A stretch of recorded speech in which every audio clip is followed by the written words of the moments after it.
Good morning, students. So we are back with the second part of chapter 2, part 2, the Shehnai of Bismillah Khan. So students, in the last class we had seen that the story began from the period of Aurangzeb when he had banned an instrument called pungi because it had a shrill, unpleasant noise. That means not good for our ears. So, as it was banned, one of a musician who belonged to the family of barber, he decided to make some improvement in the pungi. So, what he did, he had taken a more broader and more longer stem, which was empty from inside, hollow. Okay, and he had made 7 holes in that instrument, and when he tried to just close or open some of the holes, he found that it is producing a melodious sound. So it was the how Shehnai got invented, and it was called Shehnai because it was played first in a Shah's court, that means king's court, and as it was played by nine, that means a musician who belonged to barber's family. This instrument was called Shehnai. So it was how the Shehnai was invented, and as it was producing very melodious sound, it got its place in temples and auspicious occasions like marriages. And this classical instrument came to the musical background, came to classical tradition by Ustad Bismillah Khan, because he had started playing such rags which were believed impossible in Shehnai. So he used to sit solitude in the temples and in the banks of river Ganga, and he used to practice for hours and hours. And by that he got such a command in Shehnai that so much rags which were believed that it will not be played in Shehnai. Now that also Ustad Bismillah Khan was playing in Shehnai. We had discussed the journey when Ustad Bismillah Khan was paid a laddu of 1.25 kg to the period when he got the highest civilian award, that is Bharat Ratna. We had also seen that Ustad Bismillah Khan's maternal family and paternal family, they both belong to the musicians. So we can say that Ustad Bismillah Khan was having music in his blood. So we had also seen that his biggest break, he got his biggest break when in 1938 All India radio station was opened in Lucknow. His second biggest break was one of the remarkable movement of India, that is 15th August 1947. So this was one of the biggest break in his life. Then we had seen that his first international trip was to Afghanistan, where the king was impressed by him, and he had given so much things, so much belongings to him. Then we had seen that even Ustad Bismillah Khan was not untouched by film industry. Vijay Bhatt had given his first break, and that film was also named upon the Ustad Bismillah Khan's one of the music, that is Goonj Uthi Shehnai. So now our second part, we will start from page number 24, second part of paragraph 8. Okay students, so take your book and we will also start our chapter. The film was hit, and one of Bismillah Khan's composition, Dil Ka Khilona Hai Toot Gaya, turned out to be nationwide chartbuster. Chartbuster means record breaker. This song, which was composed by Ustad Bismillah Khan, it has turned all the record, and it was one of the most heard song of the time. Despite this huge success in celluloid world, celluloid is a word that is used for film industry in ancient or old days. Bismillah Khan's venture in film music were limited to two: Vijay Bhatt's Goonj Utti Shehnai and Vikram Srinivasan's Kannada venture, Sannadi Apna. I just can't come to terms with the artificiality and glamour of film world, he says with emphasis. So we had seen that the first film of Ustad Bismillah Khan, first film means in which he had given his music. That song became the highest or biggest chart busters of the time.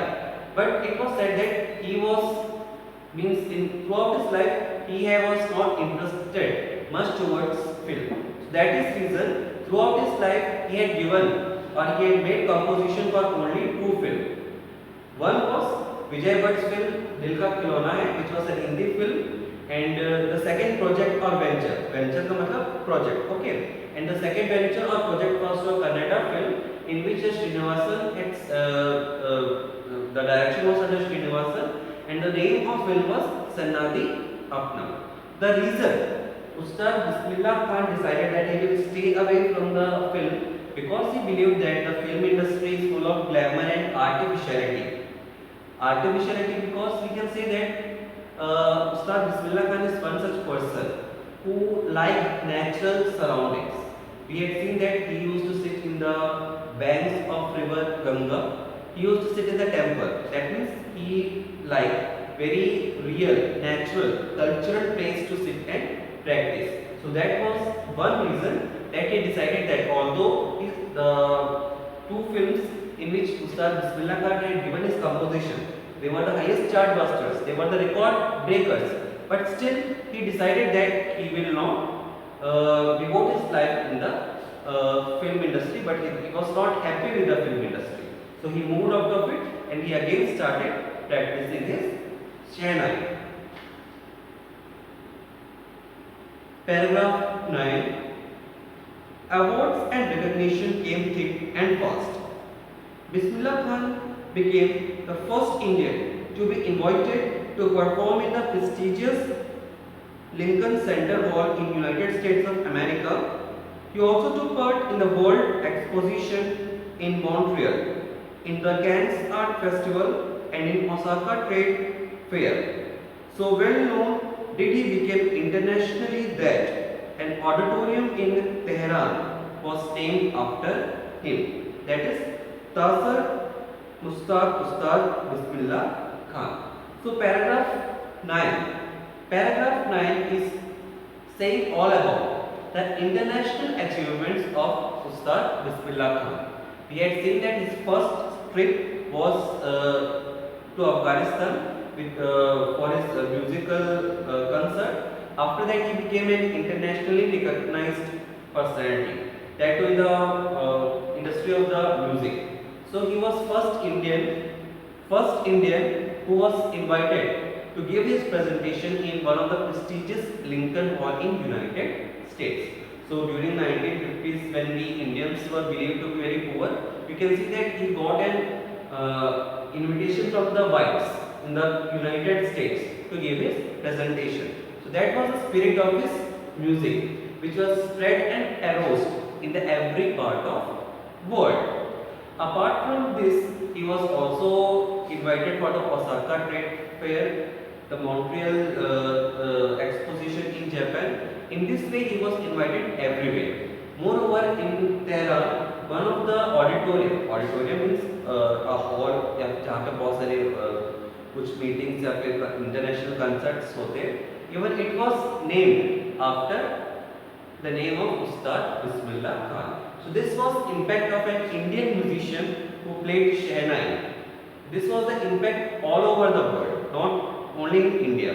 Because Shehnai is one such instrument which you mostly will listen in India. But a player of Shehnai, he was listened all over the world. This was the capability and real talent of Ustad Bismillah Khan. Paragraph 10 and 11. This fourth paragraph is saying about the highest awards which he got in his life. So we will learn paragraph 10 and 11 together. National awards like Padma Shri, the Padma Bhushan and the Padma Vibhushan were conferred on him. Conferred means given. Okay. In 2001, Bismillah Khan was awarded India's highest civilian award, the Bharat Ratna, with coveted award. Coveted means much desired. Resting on his chest and his eyes, glinting with rare happiness, he said, "All I would like to say is, teach your children music. This is Hindustani's richest tradition. Even the West is now coming to learn our music." So, as the third paragraph, which I said that it is a synopsis for whole chapter, which said the journey of Ustad Bismillah Khan from getting the laddu to Bharat Ratna. So, the all highest Indian awards was befallen to Ustad Bismillah Khan. If whether it is Padma Shri, Padma Bhushan, and even he received the highest civilian award, that is Bharat Ratna. So when he received Bharat Ratna, it was believed that he was the person who most deserved this award. Means on that time, the person who deserved most the Bharat Ratna award, he was only one person, and everyone was sure that that person who is going to get Bharat Ratna was Ustad Bismillah Khan. So when he got this award, he was keeping it in his chest and he was very much happy. And at that time, he was requesting to all Indians that basically even now you can say that every one of us or most of us is little bit motivated or what I say attracted towards the Western music. But what Ustad Bismillah Khan say that if we were also attracted toward the music of the West, we were doing something wrong with our country, because we have such a rich cultural music background. Our musical background is belong to very traditional and very auspicious, very cultural. So what Ustad Bismillah Khan is saying that in this time the peoples from the West, they are turning towards Indian music and Indian instrument. But we Indians are forgetting our cultural music, our traditional music. So when he received Bharat Ratna, he requested to all Indians that we should not forget Indian music and we should give due respect to our classical stage, our classical music. And in the coming paragraph, you will see that how this personality was being offered from the USA, but he denied and he decided that he will stay in India. Paragraph 12. In spite of having traveled all over the world, Khan Sahib, as he is fondly called, is exceedingly fond of Banaras and Dumrao, and they remain him for the most wonderful towns of the world. So Ustad Bismillah Khan was one such person. We had seen that he visited Afghanistan, United States, Japan and so other places in the world, which were believed to be very developed and very beautiful. But according to Ustad Bismillah Khan, the best place in this world is Banaras and Dumrao, which was in India. So you can see that how down to earth is Ustad Bismillah Khan. He had visited everywhere in the world, but still he believes that the two Indian places are very eternal and he was fond of that two place. A friend of his once wanted him to head a Shehnai school in the USA, and the student promised to recreate the atmosphere of Banaras by replicating the temples there. But Khan Sahib asked him if he would be able to transport river Ganga as well. So once Ustad Bismillah Khan was offered by one of his students who wanted to head a Shehnai school. Shehnai school means a musical organization जहाँ पे लोगों को शहनाई सिखाया जाएगा. And what he wanted, that institution which was to be opened in US, it should be headed, it should be guided by Ustad Bismillah Khan. और जैसे कि बिस्मिल्लाह खान जी ने जस्ट पहले ही कहा था कि वो बनारस और डुमराव को छोड़ के और किसी जगह में जाने में इंटरेस्टेड नहीं है. So that student said that he will replicate. Replicate means he will make the atmosphere of India in US by making the temples. So the student said that you just Ustad ji, Bismillah ji, you just come to US, I will create the temples. I will make the temples. So you will feel that you are in India. At that time, Ustad Bismillah Khan said that definitely you can build temples there, but can you transport river Ganga to United States? He asked that can you transport river Ganga to United States? So this is how, this is what the Ustad Bismillah Khan was linked to India. He never wanted to leave India, although he was belonged to a non-Hindu family, but he used to sing in the temple. He was very much attached to the holy river of Hindus. So this was how beautiful man was Ustad Bismillah Khan. Later he was remembered to have said, that is why whenever I am in foreign country, I keep yearning to see Hindustan. While in Mumbai, I think of only Banaras and only Ganga. And while in Banaras, I miss unique matcha of Dumra. So in these lines you can see that he believes that India is everywhere in his blood. He was, whenever he says that whenever he is out of India, he used to think about India. Whenever he is in Bombay, he used to think about Banaras. Whenever he is in Banaras, he was thinking about the Dumra. So this is how he was most probably connected to India, that two places, that is Dumrao and Banaras.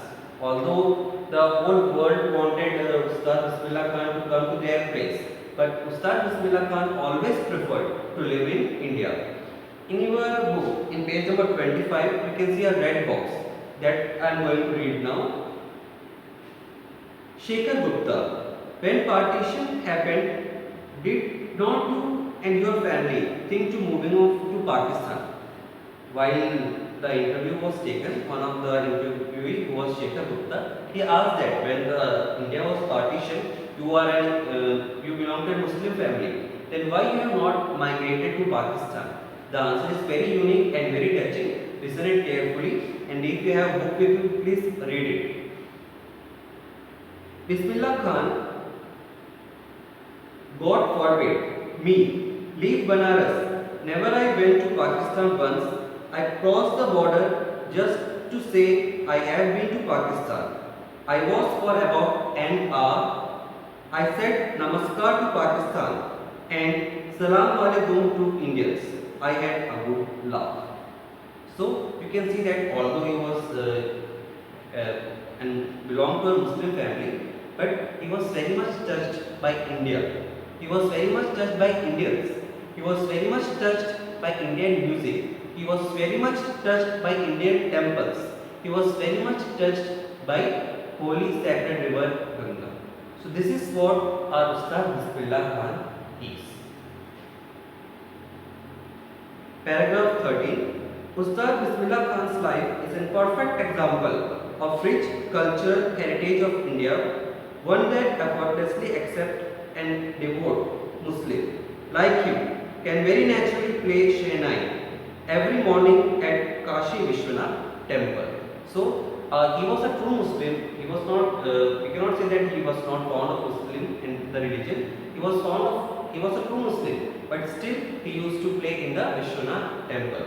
So because these religious barriers never stopped him from learning a new instrument, and he was such a beautiful person who was means almost all the awards and almost all the glory to the music, everything was befallen to him, but his personality never changed. He always wanted to remain in the village, and maybe this kind of behavior had motivated him to become one of the best Shehnai players of the day. So students, in this chapter is finished, and question number 1 that we have to do, question number 1 and 2 that you can do in your book itself. Question number 1 is MCQ that I can discuss now. The dash was a redeemed noisemaker, so answer will be pungi. Then second, a barber transferred the pungi into Shehnai, so that also we discussed. Third, Bismillah Khan's paternal ancestors were professional musician. Okay. the person who transformed Pungi to Shehnai, he was a barber, but Ustad Bismillah Khan belonged to a true musician's family. Fourth, Bismillah Khan learned to play the Shehnai from Ali Bugs. He was his maternal uncle. Okay, the answer will be Ali Bugs. Fifth, Bismillah Khan's first trip to abroad was Afghanistan. Okay, students. Then question number 2. What you have to do here? One statement is given and 3 columns for one: positive, negative and neutral. तो आपको ये बताना है वो जो statement है उस statement के बारे में उस्ताद Bismillah Khan was negative, positive or neutral. So 2 I will be discussing you and the rest you can do as home. First, teaching children music. He was very much positive. He wanted that each Indian must learn the music. So you have to put a tick in column positive. Second, the film world. You have to put a tick in negative because we have seen that he was not interested towards film industry because he believed that industry is full of artificiality. So students, I hope you understood how you will be doing this exercise. So this you can do by your as homework. In the next class we will discuss it. And question number 3. For that you just go to the link which is given in school website and in the app too, and you can write the question answers. So today's homework is that you have to write question answers in your copy. Okay students, thank you.